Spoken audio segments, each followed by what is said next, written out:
Advocate জেরাই খান পান্না Bangladesh supreme কোর্টের একজন senior আইনজীবী। চলতি বছর আগস্ট মাসে জেরাই খান পান্নাকে আদালত বলেছিলেন ট্রেন স্টেশন ছেড়ে যাওয়ার পর আর ট্রেনে ওঠা যায় না, কিন্তু মাত্র 4 মাসের ব্যবধানে সেই একই আদালত বাংলাদেশের সাবেক প্রধানমন্ত্রী শেখ হাসিনার জন্য স্টেট ডিফেন্স আইনজীবী হিসেবে জেরাই খান পান্নাকে নিয়োগ দিয়ে তার হাতে স্বর্ণালী টিকিট ধরিয়ে দিল, যাতে আগের ট্রেন মিস করেও নতুন করে তিনি যাত্রা শুরু করতে পারেন। আবার কয়েকদিন আগে একই আদালতে শেখ হাসিনার মৃত্যুদণ্ডের রায় দেওয়া হয়েছে। আন্তর্জাতিক স্বনামধন্য মানবাধিকার সংস্থাগুলো ওই মামলার বিচারিক প্রক্রিয়া ও রায় নিয়ে কড়া সমালোচনা করেছে। এমনকি সরকার সমর্থকরাও ওই মামলায় আদালত নিযুক্ত স্টেট ডিফেন্সের কাজ ও তার যোগ্যতা নিয়ে প্রশ্ন তুলেছেন। তাহলে কি সেই সমালোচনা থেকে বাঁচতেই জেরাই খান পান্নাকে নিয়োগ দেওয়া হয়েছে? আবার যে দুটি মামলায় জেরাই খান পান্নাকে নিয়োগ দেওয়া হয়েছে সেটিতে সাবেক ও বর্তমান মিলিয়ে 25 সেনা কর্মকর্তা অভিযুক্ত। আদালত পাড়ার অনেকে মনে এই সন্দেহ দানা বাঁধছে জেরাই খান পান্নার মতো অভিজ্ঞ আইনজীবীর এই নিয়োগ অভিযুক্ত সেনা কর্মকর্তাদেরকে কৌশলগত সুবিধা দেওয়ার জন্য করা হয়েছে। তবে পান্নার নিয়োগের খবরে বাংলাদেশের বাঘা বাঘা মিডিয়াতে শিরোনাম হয়েছে শেখ হাসিনার আইনজীবী হলেন জেরাই খান পান্না। মিডিয়া যাকে শেখ হাসিনার আইনজীবী বলছে, আইনত তিনি কি আসলেই শেখ হাসিনার আইনজীবী? তার কি আদৌ শেখ হাসিনার আইনজীবী হওয়ার সুযোগ আছে? বিস্তারিত জানতে চলুন যাওয়া যাক বিশ্লেষণ। বাংলাপিডিয়ার দেওয়া তথ্য অনুযায়ী বাংলাদেশের আন্তর্জাতিক অপরাধ ট্রাইব্যুনাল বা আইসিটি এমন একটি বিশেষ আইন যেটি বিশ্বের ইতিহাসের অন্যতম প্রথম রাষ্ট্রীয় যুদ্ধাপরাধ সংক্রান্ত আইন। এই আইনটিতে 1971 সালে বাংলাদেশের স্বাধীনতা যুদ্ধের সময় সংঘটিত গণহত্যা, মানবতা বিরোধী অপরাধ এবং যুদ্ধাপরাধে অভিযুক্ত ব্যক্তিদের বিচার ও শাস্তি প্রদানের আইনি কাঠামো দেয়া আছে।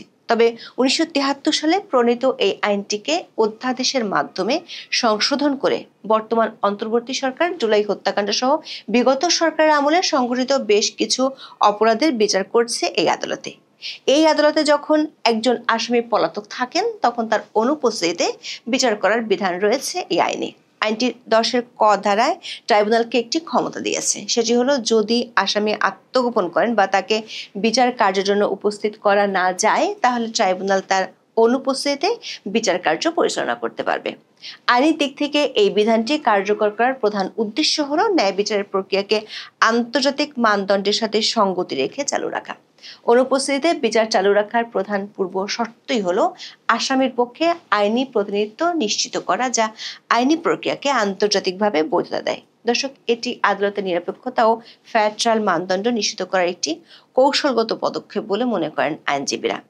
পলাতক আসামির পক্ষে আইনজীবী নিয়োগের আইনি ভিত্তি হলো আন্তর্জাতিক অপরাধ ট্রাইব্যুনাল আইনের 12 নম্বর ধারা, যাকে বলা হয় প্রভিশন অব ডিফেন্স কাউন্সিল। এই ধারায় বলা হয়েছে, আসামি যদি আইনজীবী দ্বারা প্রতিনিধিত্ব না করেন তবে মামলাটির যে কোনো পর্যায়ে ট্রাইব্যুনাল সরকারের খরচে সেই আসামির জন্য স্টেট ডিফেন্স বা আইনজীবী নিয়োগের নির্দেশ দিতে পারেন। এই ক্ষমতাটি আদালতের বিবেচনামূলক ক্ষমতা বা ট্রাইব্যুনাল জেরাই খান পান্নাকে নিয়োগ দেওয়ার ক্ষেত্রে আদালত সেই বিবেচনামূলক ক্ষমতা প্রয়োগ করেছে। তাই আইনগত দিক থেকে এই নিয়োগটি সম্পূর্ণ বৈধ। আইনজীবী পান্না তার আবেদনে উল্লেখ করেছেন, সাবেক প্রধানমন্ত্রী শেখ হাসিনা পলাতক এবং এ নিয়ে সংবাদ মাধ্যমে প্রচার হয়েছে শেখ হাসিনার সাথে অ্যাডভোকেট পান্নার কোনো যোগাযোগ হয়নি। তাই এই প্রশ্ন ওঠা স্বাভাবিক, মক্কেলের সাথে যোগাযোগ না করে কি কেউ তার পক্ষে লড়ার আবেদন করতে পারেন? আইনি যুক্তি হলো হ্যাঁ পারেন, বিশেষত স্টেট ডিফেন্স হিসেবে পারেন। অ্যাডভোকেট পান্না এখানে শেখ হাসিনার ব্যক্তিগত আইনজীবী নন, মানে শেখ হাসিনা তার মক্কেল নয়, বরং অ্যাডভোকেট পান্না হলেন রাষ্ট্র নিযুক্ত আইনজীবী। তার দায়িত্ব শেখ হাসিনা বা আসামির ব্যক্তিগত স্বার্থ রক্ষা নয়, বরং আদালতের সামনে প্রসিকিউশনের আনার সাক্ষ্য প্রমাণকে আইনি প্রক্রিয়ার মাধ্যমে চ্যালেঞ্জ করা। এটি মক্কেলকে ছাড়া মক্কেলের পক্ষে লড়াই করার এক আইনি বাধ্যবাধকতা। দর্শক, আইনের এই বিধান অনুযায়ী অ্যাডভোকেট জেরাই খান পান্নাকে কখনোই শেখ হাসিনার আইনজীবী বলা যাবে না। অথচ বাংলাদেশের অনেক প্রভাবশালী গণমাধ্যম অবলীলায় শিরোনাম করেছে শেখ হাসিনার আইনজীবী হলেন জেরাই খান পান্না। ডেইলি স্টার এই শিরোনামটি পড়লে আপনার মনে হতে পারে শেখ হাসিনা বা তার পক্ষ থেকে জেরাই খান পান্নাকে আইনজীবী হিসেবে নিয়োগ দেওয়া হয়েছে, কিন্তু আইনগত দিক থেকে তাকে শেখ হাসিনার আইনজীবী বলার সুযোগ নেই। তিনি স্টেট ডিফেন্স কাউন্সিল, যার খরচ দেবে সরকার। দর্শক, শেখ হাসিনার পক্ষে স্টেট ডিফেন্স কাউন্সিল নিয়োগে এর আগে বেশ কয়েক প্রশ্ন তুগলকি কাণ্ড ঘটেছিল। যে আদালত জনাব পান্নাকে শেখ হাসিনার পক্ষে স্টেট ডিফেন্স কাউন্সিল নিয়োগ দিল, সেই আদালতই জুলাই আন্দোলনের সময় মানবতা বিরোধী অপরাধের মামলার 3টি অভিযোগে শেখ হাসিনাকে দোষী সাব্যস্ত করে গত 17 নভেম্বর একটি মামলার রায় ঘোষণা করে। এতে সাবেক প্রধানমন্ত্রীকে দেওয়া হয় মৃত্যুদণ্ড। ওই মামলায় শেখ হাসিনার পক্ষে রাষ্ট্রনিযুক্ত আইনজীবী হিসেবে প্রথমে অ্যাডভোকেট আমিনুল গনি টিটু নামের একজনকে নিয়োগ দেওয়া হয়। এরপর জানা যায় প্রায় 1 যুগ ধরে শেখ হাসিনার বিরুদ্ধে টিটু ছিল সোচ্চার অবস্থানে। 2024 সালের অগস্টে তিনি শেখ হাসিনার ফাঁসি চেয়ে ফেসবুকে পোস্ট দেন।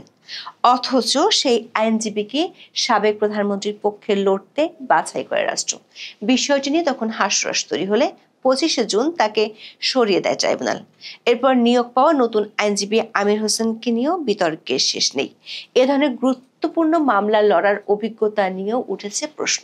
সাংবাদিক ডেভিড বার্গম্যানও অভিযোগ করে বলেন, আমির হোসেন রাষ্ট্রপক্ষের সঙ্গে সহযোগিতাপূর্ণ সম্পর্ক বজায় রেখে বিবাদী পক্ষে লড়ছেন। আমির হোসেন একই সঙ্গে সাবেক প্রধানমন্ত্রী এবং সাবেক স্বরাষ্ট্রমন্ত্রীর আইনজীবী হওয়ায় বড় ধরনের স্বার্থের সংঘাত তৈরি করেছে বলেও দাবি করেন বার্গম্যান। সবশেষ মামলার রায় ঘোষণার পর আমির হোসেন হাসি মুখে যেভাবে প্রতিক্রিয়া দেন তা নিয়ে শুরু হয় ব্যাপক ব্যঙ্গ বিদ্রুপ। দর্শক, ওই মামলায় শেখ হাসিনার পক্ষে লড়তে 12 আগস্ট আবেদন করেছিলেন সুপ্রিম কোর্টের জ্যেষ্ঠ আইনজীবী জেরাই খান পান্না। তবে সময় পার হয়ে যাওয়ার কথা বলে সে আবেদন নাকচ করে আদালত। ট্রাইব্যুনালের বিচারক বলেন, পলাতক আসামিদের পক্ষে রাষ্ট্র তো আইনজীবী নিয়োগ দিয়ে দিয়েছে, এখন তো আর সুযোগ নেই। ট্রেন স্টেশন ছেড়ে চলে গেলে আর কি ওঠার সুযোগ থাকে? বিচারক সে সময় বলেছিলেন জেরাই খান পান্না সিবি জমা দিতে পারেন এবং সুযোগ থাকলে পরে তা বিবেচনা করা হবে। দর্শক, ট্রাইব্যুনাল আগস্টে পান্নাকে ঢুকতে না দিয়ে নভেম্বরে তাকে স্বাগত জানালো। যদিও আইনগত দিক থেকে বিচার করলে কোন মামলায় কাকে স্টেট ডিফেন্স কাউন্সিল নিয়োগ দিবে তার সম্পূর্ণরূপে আদালতের এখতিয়ার। কিন্তু আইসিটিতে যে মামলাগুলো চলছে সেগুলো অত্যন্ত সংবেদনশীল এবং এরই মধ্যে রায় হয় একটি মামলার বিচার প্রক্রিয়া নিয়ে আন্তর্জাতিক বহু মহল থেকে প্রশ্ন উঠেছে। সমালোচনাগুলো আন্তর্জাতিক মহলে আইসিটির ফ্যায়ারচাল প্রক্রিয়া নিয়ে গুরুতর প্রশ্ন তৈরি করে। ট্রাইব্যুনাল যদিও এই সমালোচনাগুলো নিয়ে প্রকাশ্যে কোনো মন্তব্য করেনি, তবে জনাব পান্নার নিয়োগ দেয়াকে এই আন্তর্জাতিক চাপ কমানো এবং দ্বৈত প্রতিনিধিত্বের সমস্যা নিরসনের একটি সরাসরি প্রতিক্রিয়া হিসেবে অনেক আইনজীবী দেখছেন। সে কারণে জেরাই খান পান্নার এই নিয়োগ নিয়েও কিছু প্রশ্ন দেখা অমূলক নয়। আইনশাস্ত্রে একে বলা হয় জুডিশিয়াল ফ্লিপ-ফ্লপ। আবার যেভাবে জেরাই খান পান্নাকে শেখ হাসিনার আইনজীবী হিসেবে প্রতিষ্ঠা করার চেষ্টা করা হচ্ছে, সেটিও পরবর্তীতে সমালোচনার জন্ম দেবে। যদিও জনাব পান্না দাবি করেছেন বঙ্গবন্ধু কন্যা শেখ হাসিনার বিরুদ্ধে করা মামলা পরিচালনার জন্য আরও প্রপার ডিফেন্স দরকার, কিন্তু আইসিটিতে আইনি লড়াই চালাতে শেখ হাসিনার সম্মতি আছে কি না তা নিয়ে রয়েছে ধোঁয়াশা।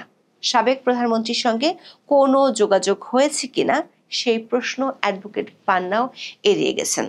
দাবি করেছেন আইন অনুসারে পলাতক অভিযুক্তের পক্ষে আইনি লড়াই চালাতে বিবাদী সম্মতির কোনো প্রয়োজন নেই। আবার শুরু থেকে বর্তমান আইসিটির বৈধতা নিয়ে শেখ হাসিনা এবং আওয়ামী লীগ যেখানে প্রশ্ন তুলেছে, সেখানে আইনি লড়াই বিশেষ কি সুবিধা দেবে? আবার সাম্প্রতিক সময়ে মঞ্চ ৭১ একটি অনুষ্ঠানকে ঘিরে অ্যাডভোকেট জেরাই খান পান্নার ভূমিকা নিয়ে প্রশ্ন ওঠায় আলোচনাটা আরও বেড়েছে। কয়েক মাস আগে মুক্তিযুদ্ধ ও মুক্তিযোদ্ধাদের অবমাননার প্রতিবাদে ঢাকা রিপোর্টার্স ইউনিটিতে একটি কর্মসূচির আয়োজন করেছিল মঞ্চ ৭১ নামে একটি সংগঠন, যার আহ্বায়ক হলেন জেরাই খান পান্না। সে অনুষ্ঠানে একদল মব সন্ত্রাসী অনুষ্ঠানের অতিথিদের উপর হামলা চালিয়েছিল। পুলিশ হামলাকারীদের গ্রেপ্তার না করে উল্টো অনুষ্ঠানের অতিথিদের মধ্য থেকে রাজনীতিবিদ, সাংবাদিক ও শিক্ষক সহ অনেককে গ্রেপ্তার করে। তখন প্রশ্ন উঠেছিল, অনুষ্ঠানের ডাক দিয়ে জেরাই খান পান্না কেন সেই অনুষ্ঠানে তখন যাননি?